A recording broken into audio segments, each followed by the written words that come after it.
یا a land ruled by non-Muslims. اب ان کی بلیف کو میں 3 حصوں میں ڈیوائڈ کرتا ہوں. سب سے پہلا جو ان کا بلیف ہے that is related to religious decline of the Muslims in India.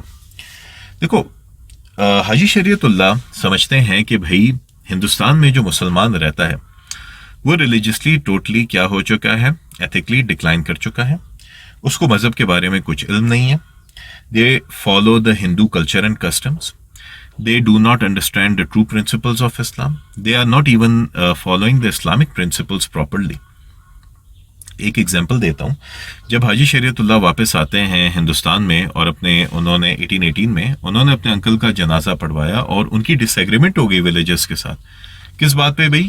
انہوں نے دیکھا کہ یہ جو گاؤں والے ہیں ان کو تو نماز جنازہ بھی صحیح طرح سے پڑھانا نہیں آتا, اور کہا جاتا ہے کہ جب انہوں نے عشاء کی اذان دی تو کوئی آیا ہی نہیں نماز پڑھنے. تو obviously ایسی سچویشن کو دیکھنے کے بعد تو انہوں نے ہی ریئلائزڈ کہ we had declined massively on religious levels. اچھا, ان کا جو سیکنڈ بلیف ہے that is related to the poor social condition of the Muslims in India. جیسے ہم نے ڈسکس کیا کہ India was now dominated by the Britishers, اور جو سوسائٹی تھی it was massively dominated by the zamindars. تو جو مسلمان تھا ہندوستان کا یار وہ بہت میسیولی کیا ہو چکا ہے, غریب ہو چکا ہے سوشلی طور پہ. جابس نہیں ہیں اس کے پاس. جو پیزنٹ ہے, فارمر ہے, جو لیبرر ہے, اس کو اس کے رائٹس نہیں مل رہے, اس کو they are pushing them towards poverty. اور جو پیزنٹ تھا they were living a very miserable life in India. They had no rights, they had nothing practically speaking. تو اٹ از امپورٹنٹ کہ یار جو مسلمانوں کی جو سوشل کنڈیشن ہے اس کو ریوائیو کرنا بڑا ضروری ہے, وہ یہ بات سمجھتے ہیں. تیسری چیز جو ہے وہ exploitation of zamindars and the Britishers. جیسے میں نے آلریڈی بات کر لی ہے تو let's not talk about it کہ کس طریقے سے برٹشرز اور زمیندار جو تھے وہ ایکسپلائٹ کر رہے تھے through the law, through the act جو ہم نے ابھی ڈسکس بھی کیا تھا. تو ان 3 چیزوں کو سمجھنے کے بعد you should be able to understand کہ ان کی جو بلیفس تھے, بلیف سسٹم وہ کیا تھا. اب جب انہوں نے یہ تمام چیزوں کو آبزرو کیا اور اپنے بلیفس اور آئیڈیالوجیز کو پروپیگیٹ کیا, now obviously it was the time to practically implement his actions, جسے ہم کہیں گے the works of حاجی شریعت اللہ. تو سب سے پہلے تو 1818 میں انہوں نے ایک موومنٹ سٹارٹ کی جسے ہم کہتے ہیں فرائضی موومنٹ. یہ فرائضی موومنٹ کیا ہے؟ It is very important. دیکھیے یار, Faraizi movement was a social, religious and a political movement started in 1818 by Haji Shariatullah. The aim of this movement was to give up the non-Muslim practices and adapt the two practices of فرائض. اب اس کو میں اپنے words میں define کرتا ہوں, explain کرتا ہوں. دیکھو یار, حاجی شریعت اللہ کی جو موومنٹ تھی اس کا میجر پرپز یہ تھا کہ جو مسلمان ہیں نا وہ ہر قسم کی یہ جو ہم کہتے ہیں نا ہندو کسٹم سے جو امپریشن تھی ہماری, ان کو ہم فالو کر رہے تھے, ان تمام چیزوں کو چھوڑیں, ہندو کلچر اور کسٹمز کو ختم کریں, اور اس کی جگہ ہم اسلام کو پریکٹیکلی صحیح طریقے سے فالو کریں. اور 5 جو فرائض ہیں ہمارے اسلام میں, جو کون کون سے ہیں؟ ایک آتا ہے ہمارے پاس شہادہ, دوسرا آتا ہے صلاح یعنی نماز, زکوٰۃ, اس کے علاوہ رمضان, روزہ اور حج. ہر مسلمان کے لیے ضروری ہے کہ وہ ان 5 فاؤنڈیشنز آف اسلام کو فالو کرے اور باقی تمام پریکٹسز کو وہ چھوڑ دے. یہ ہے اس موومنٹ کا ریلیجیس پرپس. بڑے میسو اسکیل پہ لوگوں نے ان کو فالو کرنا شروع کیا. پیپل ور فالوئنگ ہیم, اور those people who were following him were also known as Faraizis. ان کے لوگوں کو, ان کے سپورٹرز تھے, they got to be known as Faraizis. اب فرائضی موومنٹ کا صرف there was not only one reason کہ اس کو ریلیجیسلی ٹرانسفارم کرنا ہے ہندوستان میں لوگوں کو, نہیں, بلکہ اس کا ایک اور مقصد تھا کہ سوسائٹی میں سوشل ریفارمز بھی لے کر آیا جائے, لوگوں کو جگایا جائے, اپنے رائٹس کے لیے کھڑے ہوں, زمینداروں کے خلاف, برٹشرز کے خلاف, اپنے رائٹس کے لیے ڈیمانڈ کریں. ٹیکسیشنز, خاص طور پہ میں آپ کو ایک ایگزامپل دیتا ہوں, بہت ساری ایسی ٹیکسیشن پالیسیز تھیں جیسے کہ دھاڑی رکھنے پہ ٹیکس لگایا ہوا تھا. اگر کسی نے لنگی پہننا ہے یا جو لوکل ڈریس ہوتا تھا بنگال کا, اس کو پہننے کے لیے people had to pay the taxes. تو دیز ور انجسٹیفائڈ ٹیکسز. تو انہوں نے کہا غلط ہے بھائی, کیا کرو, سوشلی کھڑے اور اس کے خلاف بات کرو. And this was also achieve through Faraizi movement. تیسرا اوبویسلی اس کا ریزن تھا پولیٹیکل ریزن. سیاسی طور پہ اگر مسلمان طاقتور ہوگا, اویئر ہوگا اور پیزنٹ اپنے لیے کھڑا ہوگا تو obviously politically Muslims are going to become stronger. اب ہم نے دیکھنا یہ ہے کہ فرائضی موومنٹ تو it gained massive attention of the people supported him. ہزاروں لاکھوں لوگوں نے ان کو سپورٹ کرنا شروع کیا. دین میں ریوائیو آنا شروع ہوا بنگال کے اندر. لوگوں نے جو تھا پراپرلی ہندو کلچرز اور کسٹمس کو چھوڑ کے صحیح طریقے سے دین کو فالو کرنا شروع کیا. Religiously people became more aware, politically they were becoming stronger. اور یہ چیزوں کو دیکھنے کے بعد جو زمیندار تھا اور برٹشرز تھے, indigo planters of the Britishers especially, they got insecure. انہوں نے کہا یار یہ کیا ہو رہا ہے, دس از ڈینجرس. اب ان کی انسیکیورٹی کیا تھی فرائضی موومنٹ کی؟ دیکھو یار, Britishers and the zamindars first of all they thought کہ جو حاجی شریعت اللہ ہیں, he is doing it because he wants to proclaim himself as the new king of Bengal. وہ چاہتے ہیں کہ وہ بنگال میں کیا کریں, مونارکی لے کر آئیں. تو انہوں نے ان کو بلیم کرنا شروع کر دیا کہ بھائی یہ بندہ کیا لے کر آنا چاہ رہا ہے, یہ قبضہ کرنا چاہ رہا ہے اور اپنے آپ کو بادشاہ بنانا چاہ رہا ہے. Very important, you need to actually write it down when you are going to write your answer, کہ برٹشرز ان کو کیسے پرسیکیوٹ کریں گے, کیسے ان کے خلاف جائیں گے. دوسرا چیلنج جو تھا وہ زمینداروں کے لیے تھا, کیونکہ زمینداروں کی جو ہائرارکی تھی, ان کا جو ایک اسٹرانگ ہولڈ تھا ٹورڈز دا پیزنٹس, خاص طور پہ جو ہندو زمیندار تھے. ایسا نہیں کہ ہندو زمیندار ہی تھے اس میں بلیم کیا جا سکتا, نہیں, مسلمان زمیندار بھی تھے جو اپنے انٹرسٹ کے لیے کام کرتے تھے برٹشرز کے لیے. یار یہ بڑے انسیکیور ہو گئے, ان کو اپنی ہائرارکی کی ٹینشن ہوئی, ان کو اس بات کا خوف ہو گیا کہ people if they are not going to follow them and if they are going to question them, تو ان کی جو ایک ڈومیننس ہے سوسائٹی کے اندر وہ تو ختم ہو جائے گی نا. تو وہ بھی ڈر گئے.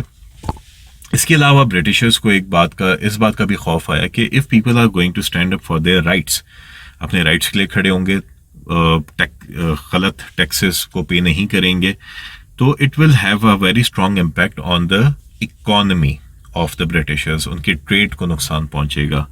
And they were extremely scared of this reality. تو انہوں نے کیا کیا؟ سب سے پہلے تو انہوں نے یہ کیا بھائی کہ انہوں نے حاجی شریعت اللہ کو, بہت سارے زمینداروں نے ان کے اوپر کیسز کر دیے. لا سوٹس ور فائلڈ اگینسٹ ہم. Multiple Times he was arrested. Police station میں ان کو کئی دنوں کئی مہینوں تک بند کیا جاتا تھا. ان کے فالوورز کو بند کر دیا جاتا تھا, جیل کر دیا جاتا تھا. ان کی جو گیدرنگز ہوتی تھیں ان کے اوپر بین لگایا گیا. بڑے میسو اسکیل پہ he was continuously punched by the Britishers and the zamindars. لیکن ہی ڈڈ ناٹ اسٹاپ, یہاں تک کہ ان کو ڈھاکہ سے بھی نکال دیا گیا فورس کر کے کہ یہاں سے نکلو, اور ان کو فورس کیا گیا that he should return back to his village Faridpur. پھر بھی ان کے فالوورز نے اپنا کام کنٹینیو کیا. He came back to Faridpur. وہاں پہ ان 1840 آتے ہیں وہ, اور آ کے انہوں نے اپنے جو موومنٹ تھی اس کو مزید ایکسپینڈ کیا, اس کے ہورائزن کو. People war again getting more aware. لیکن 1840 میں ہوتا کیا ہے کہ حاجی شریعت اللہ پاسڈ ہوئے, فوت ہو گئے. اور فوت کیوں ہوئے؟ obviously he was growing older, health issues تھے ان کے what's ever, and he passed ہوئے. لیکن ان کی فوتگی کے بعد ان کی جو فرائضی موومنٹ کی جو موومنٹ تھی اٹ کنٹینیوڈ. ان کے جو بیٹے تھے محسن الدین, جنہیں ہم دادو میاں کے نام سے بھی جانتے ہیں, ہی کنٹینیوڈ دس موومنٹ. اور کہا جاتا ہے کہ محسن الدین نے تو فرائضی موومنٹ کو ایک بڑے اسکیل پہ لے کے چلے گئے.